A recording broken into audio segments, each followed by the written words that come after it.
tell you, for example, in my constituency, I get about 21,000 applications for bursary. Only about 9,000 of them benefit from it. And even the 9 that benefit partially. They get between 5 to 10,000, sometimes 15,000. The ones that go on the scholarship program are very few. Of the 9,000, it's just because I've tried to balance to ensure that at least in every household, I have one benefiting. But it is such a small amount.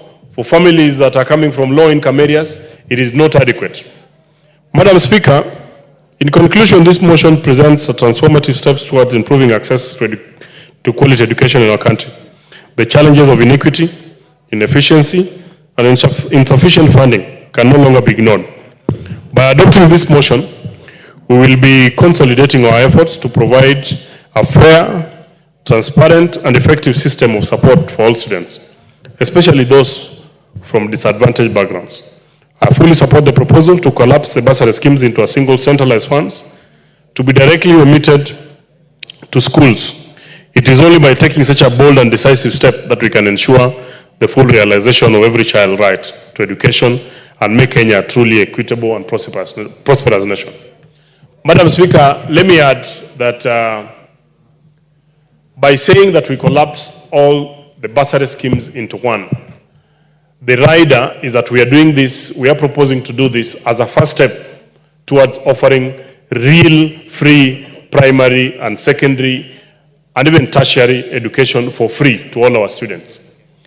The reason why members of parliament have continued to champion that bursaries be administered through NGCDF is to address the gap that many students were missing out. But if we can be able to consolidate this, and the government agrees that we are moving towards a free provision of basic education, it will be a step in the right direction. I want to also take this opportunity to commend actually the government for an attempt at proper investment. This, for example, the last financial year, we have invested over 640 billion in the Ministry of Education. If we collapse all this, and it is this house, and I want to challenge my colleague members, that this is a budget-making house. If we truly want education to be free in this country, the power is with us. The power is with us in this house. We can remove funds from where we think it is not necessary. We can continue to cut budgets from all other sectors that are not as critical as education, which is a basic human right, and we allocate the Ministry of Education the funds that are adequate for it to provide education.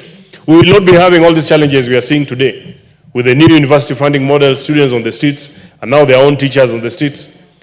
I want to also add, Madam Speaker, that free education is not only school fees, it's not only uniforms, it's not only books, but also adequate teachers.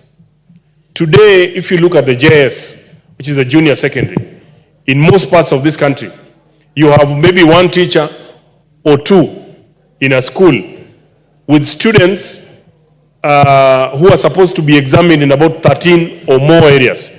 Those two teachers, some of them are Swahili teachers. You're expecting them to train our students on mathematics and sciences. It's just not possible.